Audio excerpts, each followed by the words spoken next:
पहला पतरस 1:8 में लिखा है, उससे तुम बिन देखे प्रेम रखते हो और अब तो उस पर बिन देखे भी विश्वास करके ऐसे आनंदित और मगन होते हो जो वर्णन से बाहर और महिमा से भरा हुआ है। हालेलुया। विश्वास करते हो और मगन होते हो, आनंदित होते हो, जो वर्णन से बाहर है। बिन देखे ही हमने यीशु मसीह को हमने देखा, फिर क्यों हो? इसलिए क्योंकि वो है, क्योंकि शांति देता है। हाँ, वो मुश्किलें भी गई नहीं है, परेशानी भी खत्म नहीं हुई, लेकिन उसकी शांति को महसूस करती हूँ, उसकी शांति को महसूस करता हूँ, वो मेरे साथ है। इफिसियों 3:19 में, और मसीह के उस प्रेम को जान सको जो ज्ञान से परे है, कि तुम परमेश्वर की सारी भरपूरी तक परिपूर्ण हो जाओ।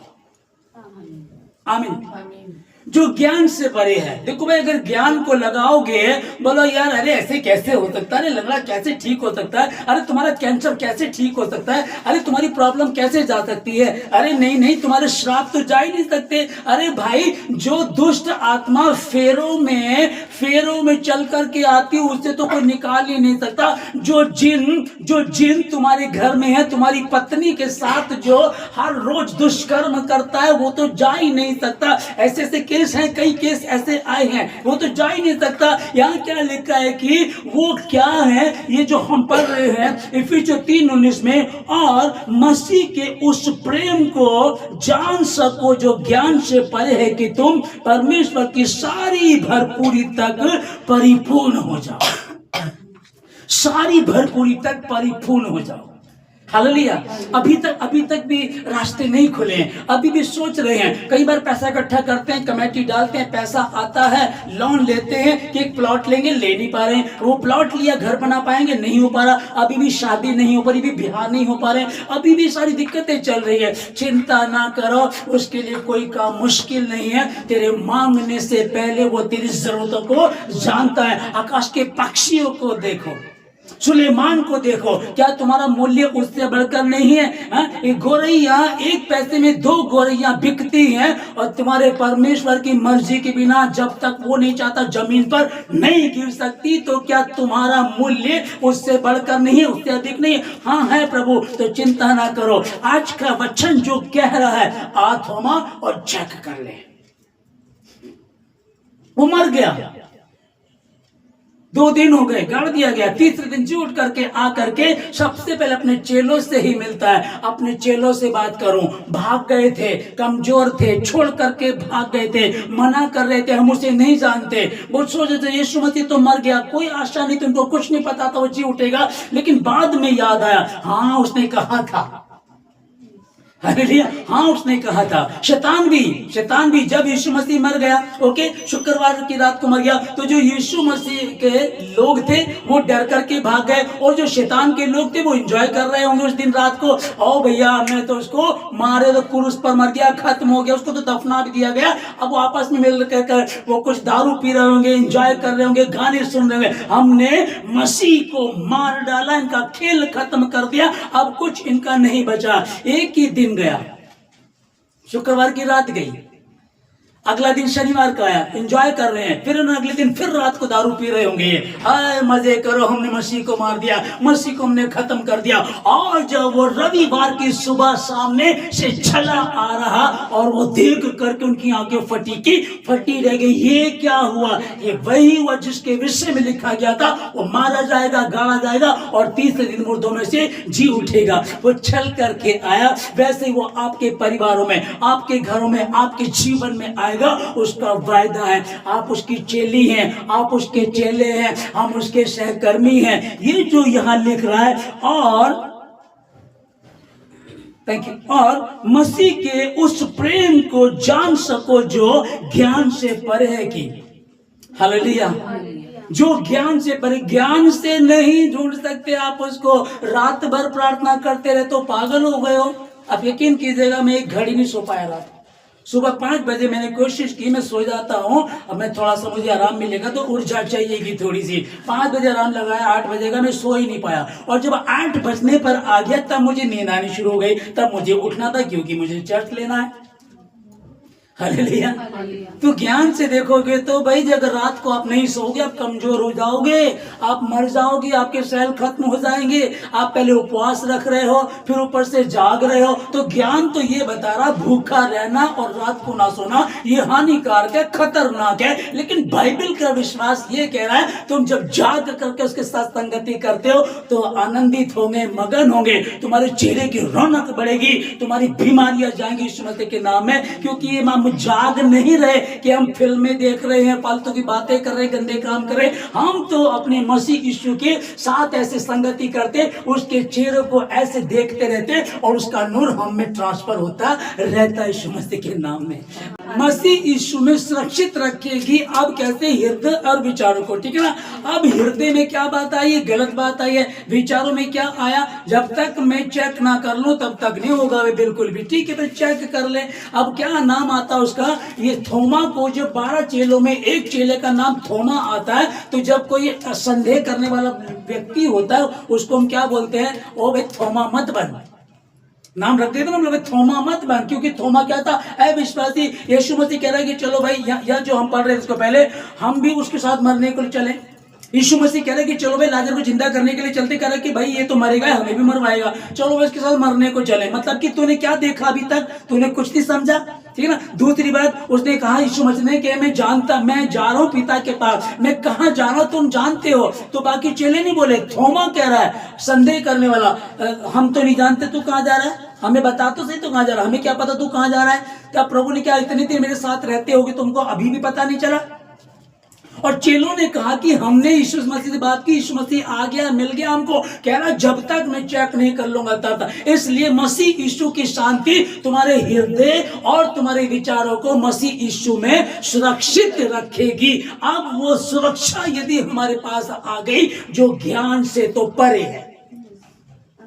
बस गरीब अनपढ़ आदिवासी गांव के देहाती लोग बैठे हैं, देखो इन्हीं से भरा पड़ा चर्च, इसमें पढ़े लिखे नहीं आ सकते क्योंकि वो कह रहे ज्ञान से परे। ज्ञान से परे का मतलब है कि जो मतलब कि अगर तुम ज्ञान लगाओगे तो तुम नहीं समझ पाओगे। और मैं पिछली बार आपको बता ही रहा था कि बड़े बड़े साइंटिस्ट भी इस बात को देख करके हैरान है कि जिसकी खोज हमने इतने सालों में की है वो बाइबल में एक आयत में लिखी हुई है।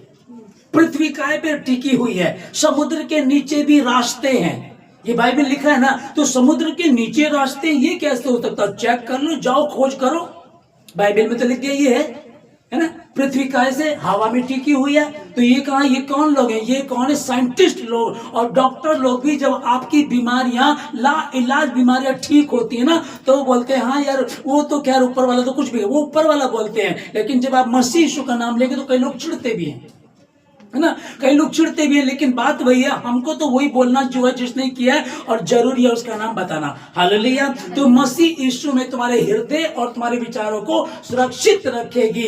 अब करना क्या है? विश्वासी अविश्वासी नहीं पर विश्वासी बन, क्योंकि परमेश्वर ने जो कहा वो उसको पूरा करके ही रहेगा। आमीन, हालेलुया। मेरी बहन, मेरी माँ, मेरे भाई ये हैं जो मेरे पिता की बातों को सुनते और उस पर चलते हैं। कोई अंग्रेज, कोई ज्ञानी, कोई विद्वान, कोई कहे कि मैं बहुत पढ़ा लिखा, होगा कहीं का पढ़ा लिखा, लेकिन अगर उसके वचन पर विश्वास नहीं है, उसके वचन पर नहीं मान रहा है, तो फिर उसके अनुसार नहीं चल रहा, तो आप उसके नहीं हो सकते। हालेलुया।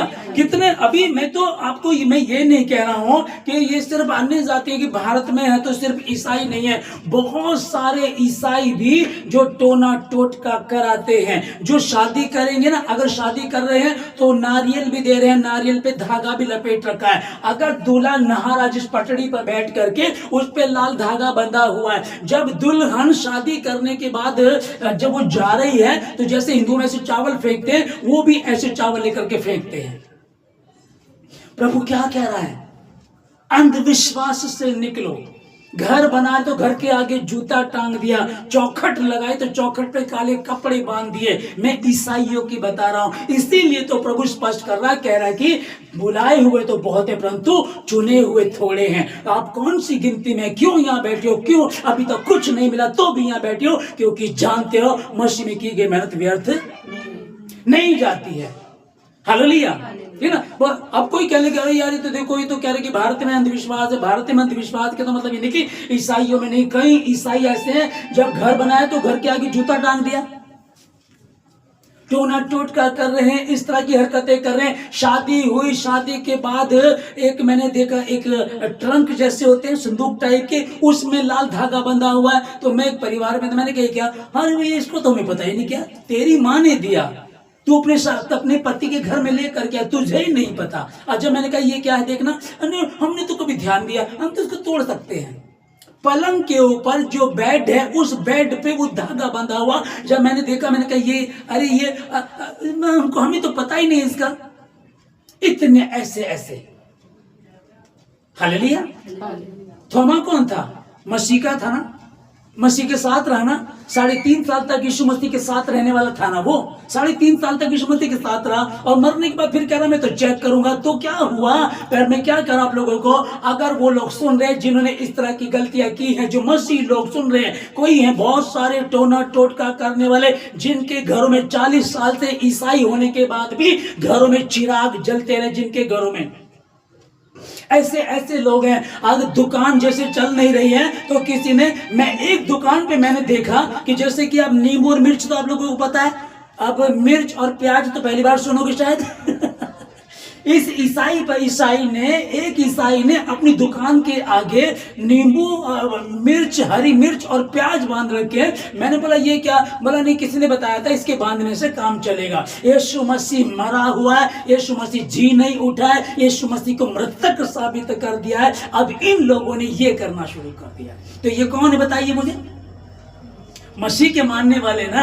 तो अब फिर मैं ये कह रहा हूं, आपसे जाने में अनजाने में गलती हो कोई बात नहीं है। भवन में तो मेरे कोई नहीं, प्रभु आप लोगों को आशीष दे। ऑनलाइन जो सुन रहे, यदि कोई ऐसा है तो परमेश्वर दयालु है, माफ करने वाला है और वो अभी भी ठहरा हुआ है। और जब आप तौबा करेंगे निश्चय ही वो कह दिया, अरे तुझे, तेरे पास दुकान है, कोई देख वो खड़ा रेडी लेकर के, वो देख बेचारा काम ढूंढता फिर रहा, वो देख एक मजदूर है जिसके पास काम ही नहीं है, तेरे पास तो फिर भी दुकान है। उस खुदा का, उस परमेश्वर का शुक्र अदा कर। अरे सिस्टम क्या है, आप प्रभु के दास से पूछिए, अपने पास्टर से बात कीजिएगा, कारोबार नहीं चल रहा है क्या करना है, वो वचन को बताएगा, प्रार्थना सिखाएगा आपको, वो बताएगा कौन सा वचन पढ़ना। 91 को पढ़ लो। 91 तो रोज पढ़ते हैं, 91 रोज पढ़ते हैं भजन संहिता, और उसकी आशीष का पता ही नहीं कैसे मिलेगी।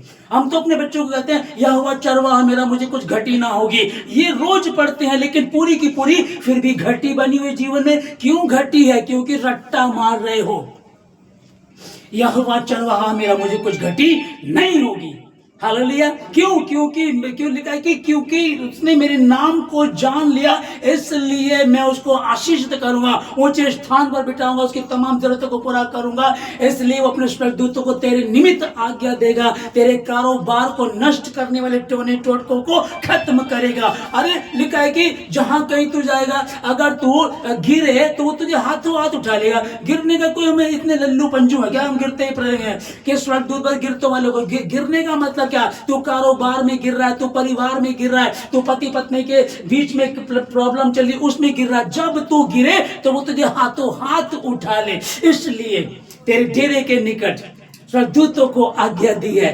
हालेलुया, है ना। वो कह रहा है इस बात को, कहता है कि कोई महामारी तेरा हिस्सा नहीं है, कोई लाचारी तेरा हिस्सा नहीं, कोई गरीबी तेरा हिस्सा नहीं है। लेकिन क्या है, इधर तो ध्यान नहीं है। लेकिन जो परम प्रधान के छाया स्थान में बैठा रहेगा वो आशीष को पाएगा। बैठे तो रहते नहीं है। संडे को चर्च चले गए, 1 महीना हो गया चर्च नहीं गए, प्रार्थना नहीं की, चले गए तो बाहर आकर के फिर बीड़ी फूंक ली, फिर चुगली कर ली, फिर जाकर के रात को दारू पी ली। पर काम तो ऐसे चल रहे हैं। जब काम ही ऐसे हैं और उम्मीद करते हो आशीष मिले, तो प्रभु ने स्पष्ट कह दिया, अरे देखो जो राष्ट्रपति अमेरिका का, देखो उसके लिए भी गलत बोला जा रहा, देखो पादरी उसके बारे में गलत बोल रहा। एब्स्टिन फाइल में नाम आने का मतलब क्या है? मेरी माँ, मेरी बहन, मेरे भाई ये हैं जो मेरे पिता की बातों को सुनते हैं और उस पर चलते हैं। अगर उस पर चल रहे तो हो, वरना आप राष्ट्रपति तो फिर क्या हो गया? आप कहीं के प्रधानमंत्री हो, किस देश के प्रधानमंत्री हो, आप अंग्रेज हो, पढ़े लिखो, इससे कोई मतलब नहीं है। आप इसको पढ़ के देख लीजिएगा, आपको समझ में आ जाएगा। हालेलुया, है ना। कौन था थोमा? यीशु मसीह का चेला। उसके बाद ही शक कर रहा है। यदि कोई ऐसा आज है हमारे बीच में, यदि कोई है, किसी को लग रहा है कि नहीं यार मुश्किल है यार, मैं तो चमत्कार देखना जो दिखाएगा वो करेगा, उसका काम है, अरे ये उसका स्वभाव है, ये उसका स्वभाव है, आशीष देना उसका स्वभाव है। क्या कह रहा है? तूने देखा है इसलिए तू कह रहा है कि मैं विश्वास करता हूं। धन्य वे जिन्होंने बिन देखे विश्वास किया। अगर आज कोई भी ऐसा है कि अभी तक बरकत नहीं है, अभी तक आशीष नहीं है, अभी तक कोई उन्नति नहीं है जीवन में, अभी भी उलझे हुए, अभी भी रोना धोना है, अभी भी बीमारी नहीं गई है, तो चिंता मत करना। आप वो वाले जिसके विषय में यीशु मसीह ने कहा धन्य वे हैं जिन्होंने बिन देखे विश्वास किया। बिन देखे का क्या मतलब? यही तो हुआ कि हमने तो अभी तक बरकत को देखा ही नहीं है, आशीष को देखा ही नहीं है, तो तुम धन्य हो। और यदि तुम्हारे विषय में यीशु मसीह धन्य कह रहा है, तुम बड़े हो। छोटे यीशु मसीह के साथ रहने वाला भी शक कर रहा है। तो अभी जैसे मैं बोल रहा था, क्रिश्चियनों में बहुत सारे टोना टोटका करने वाले हैं, नींबू मिर्च प्याज चिराग, अभी भी उलझे हुए हैं, अभी भी गलत कर रहे हैं। और ये वो है जो सामने आ गए, पता चल गया, जिनका पता ही नहीं है वो क्या कर रहे होंगे अभी तक भी। तो मैं ये कहूंगा जहां खुली वहीं सवेरा, तौबा करें, माफी मांगे। और प्रभु कह रहा है कि अविश्वासी पर विश्वासी बनो। और जो विश्वास प्रभु पे है और वो कह रहा है मैं तेरी तमाम जरूरतों को पूरा करूंगा, किसी भली वस्तु की घटी होने नहीं दूंगा। कौन सी ऐसी वस्तु, कौन सी ऐसी चीज जिसे परमेश्वर नहीं दे सकता? यदि वो दे सकता है तो एक मार्ग में आ जाइएगा। ऐसा ना बनो कि ना तो ठंडे हो ना गर्म हो। प्रभु कह रहा है कि मैं तुम्हारे कामों को जानता, ना तुम ठंडे ना तुम गर्म हो। संडे को तुम चर्च आते हो, बाकी दिन तुम वही सब उल्टे सीधे काम करते हो। अगर तुम ऐसा कर रहे हो, ना तो इधर हो ना उधर हो, धोबी का डैश डैश, घर का ना घाट का, कहीं वही हाल ना हो जाए, इसलिए वक्त रहते तौबा करो। आज का वचन आप तक पहुंचाइए। यीशु मसीह थोमा के पास गया, हाँ आप भी गलत, जब उसका चेला 3.5 साल तक उसके साथ रह करके गलती कर रहा था, तो सोचो चलो हमसे भी हो गया कोई बात नहीं, कि जहां खुली वहीं सवेरा। तौबा करें, माफी मांगे, परमेश्वर के समीप बैठे और कहें प्रभु तेरा धन्यवाद हर बात के लिए, प्रभु हमें माफ कर दे, धो करके शुद्ध कर दे। और थोमा यीशु मसीह के पैरों में पड़ गया, कहने लगे हे प्रभु माफ कर दे। प्रभु ने कहा तूने मुझे देख लिया, चेक कर लिया, इसलिए तू विश्वास करता है, पर धन्य वे हैं जिन्होंने बिन देखे विश्वास किया। तो भी आप लोग जो गलती कर रहे थे, तौबा करें, माफी मांगे। मैं प्रार्थना करता हूं यीशु मसीह के नाम में आप लोगों के लिए, खुदा आप लोगों को बरकत दे, हर बुराई से बचाए, किसी परीक्षा में पड़ने ना दे। वो गड़बड़ी का आत्मा, वो अंधकार की शक्ति, वो अंधविश्वास के कामों पर ध्यान लगाना, या वैसे कामों को टोना टोटका ताबीज भभूति, गड़बड़ी की आत्मा, जिंदा परमेश्वर के होते हुए भी उन मरे हुओं के पास जाना, जिनका कोई स्टैंडर्ड है, जिनका कोई अस्तित्व नहीं है, उनके पास जाना। कोई बात नहीं, जहां खुली वहीं सवेरा। प्रभु कह रहा है आ बेटे घर लौटा, आ बेटी घर लौटा। तौबा करें, माफी मांगे, प्रभु से कहें प्रभु मुझसे गलती हुई, मैंने अनजाने में या जानबूझ करके गलती की, मुझे माफ कर दे प्रभु, क्षमा कर दे, धो करके शुद्ध कर दे। और आज परमेश्वर आपके समीप है, वो कह रहा है मत डर, मैं तेरे साथ हूं, कह रहा चिंता मत कर, मैं तुझे ले चलूंगा, मैं तेरी तमाम जरूरतों को पूरा करूंगा, तुझे किसी भली वस्तु की घटी होने नहीं दूंगा। वही परमेश्वर हमारे बीच में है, जितने तौबा कर रहे हैं। जाने अनजाने में हुआ, अरे एक सहेली थी वो ले गई थी, चल तुझे मैं लेके चलते, एक नया बाबा है वो ताबीज देगा, देख कितना जोरों से काम होगा। और होता भी है, बाइबल में लिखा होता भी है, क्योंकि तुम्हारा विरोधी शैतान उन कामों पे काम करेगा कि तुम्हारे काम बनते चले जाएंगे, ताकि तुम अपने परमेश्वर से अलग हो जाओ और शैतान के चुंगल में फंस जाओ। और प्रभु ऐसा करके तुमको परखता है, चेक करता तुमको कि देखें ये सारे मन से मुझसे प्रेम करते हैं कि नहीं करते हैं। प्रभु इनको अपने हाथों में ले, हर बुराई से बचाएं, किसी परीक्षा में पड़ने न दें। हर कमजोरी, हर गड़बड़ी का आत्मा जो अब तक जाने में गलती की क्षमा कर दीजिएगा, अपनी हाथों में ले इनको प्रभु, उनकी सुधि ले प्रभु, इनको क्षमा कर प्रभु जी, इनके अविश्वास का उपाय कर खुदावन, और ये ठंडे गर्म नहीं पर गर्म बने रहे, तुझ में बने रहे परमेश्वर, क्योंकि आसमान के तले जमीन के ऊपर दूसरा कोई नाम नहीं दिया गया जिसके द्वारा मनुष्य उद्धार पा सके। वो एक नाम है और वही नाम यीशु नासरी है, यीशु मसीह है, वही हमारे बीच में है, वही आप लोगों से बात कर रहा है। आ बेटे, आ बेटी, घर लौटा। खुदा इनको अपने हाथों में ले, तेरी महिमा, तेरे वचन को आदर मिले, तेरी स्तुति, तेरी जय जैसे आसमान में पूरी होती है, इन सबों के जीवन से जाए। जो तौबा करे प्रभु, उनको क्षमा कर, उनकी सुधि ले, और अब से प्रभु वो प्रार्थना करेंगे और भजन संहिता 91 का 1 को पहले क्लियर करेंगे, परम प्रधान के छाया स्थान में बैठे रहेंगे, तब तू वो आशीष देगा जो तू देना चाहता है। तब अपने स्वर्गदूत को इनके निमित्त, इनके कारोबार के निमित्त, इनके बच्चों के, पत्नी के, पति के, दामाद के, बहू के, परिवार में परमेश्वर जो भी घटी कमी उसको आप पूरा करेंगे। ये कहीं नहीं जाएंगे, तेरे समीप बने रहेंगे। तू उनकी सुधि ले परमेश्वर, तेरी महिमा परमेश्वर। तूने कहा खुदावन, निश्चय ही तू अपनी कमाई को खा नहीं पाएगा और तू यरूशलेम का कुशल देख नहीं पाएगा। तेरे बच्चे तेरी मेज के चारों ओर जल पाई के पौधे से होंगे और तेरी पत्नी तेरे घर के भीतर फलवंत दाख लता सी होगी। सुन, जो कोई यहोवा का भय मानता वो ऐसी ही आशीष पाएगा। भय हो हमें, मेरा दूल्हा देख रहा है कि मैं व्यभिचारिणी हो गई हूं, मैं टोटका वाले के, टोने वाले के पास जा रही थी, मैंने अपने दूल्हे से धोखा किया है। माफी मांगे, तौबा करे, खुदा तुम्हें अपने हाथों में यीशु मसीह के नाम से मांगे।